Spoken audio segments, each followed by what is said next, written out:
انا اعطیناک الکوثر فصل لربک وانحر ان شانئک هو الابتر۔ اے نبی ہم نے آپ کو خیر کثیر عطا کیا۔ اس خیر کثیر میں یوں تو یہ کہ حوض کوثر وہ بھی اسی میں شامل ہے، لیکن یہ کہ اس پر آپ کو 25-30 قول مل جائیں گے۔ قرآن سب سے بڑا خیر کثیر ہے، بہت بڑا خیر کثیر۔ حکمت، ومن یؤت الحکمت فقد اوتی خیرا کثیرا، جس کو حکمت اور دانائی دے دی گئی اس کو تو خیر کثیر دے دیا گیا۔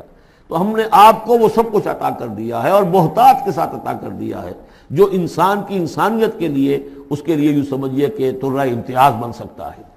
فصل لربک وانحر، بس اپنے رب کے لیے نماز پڑھا کیجئے اور نحر کیجئے، اونٹ قربان کیا کیجئے۔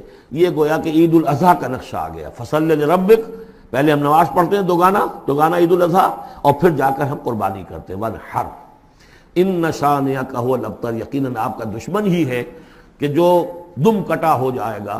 اس کا پس منظر یہ ہے کہ جب حضور کے ایک صاحبزادے بچپنی میں فوت ہو گئے تو کچھ جو کفار تھے مکے کے، انہوں نے بڑی خوشیاں منائیں کہ ایک ہی بیٹا تھا، باقی تو ان کی بیٹیاں ہیں۔ آپ کو معلوم ہے کہ 4 بیٹیاں تھیں حضور کی صلی اللہ علیہ وسلم، لیکن یہ کہ بیٹا جو تھا وہ ایک ہی تھا، وہ اللہ نے اٹھا لیا، تو بڑے خوشیاں منائی گئیں کہ یہ تو اب دم کٹا جیسے ہوتا ہے جس کا کوئی پیچھے نام نہ رہ جائے۔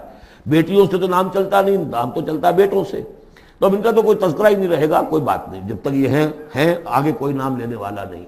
تو فرمایا کہ نہیں، ان کو تو کروڑوں بیٹے اللہ عطا کرے گا، کروڑوں اربوں بیٹے عطا کرے گا۔ ہاں اے نبی، آپ کا دشمن ضرور ہے کہ جس کا نام لیوا کوئی نہیں رہے۔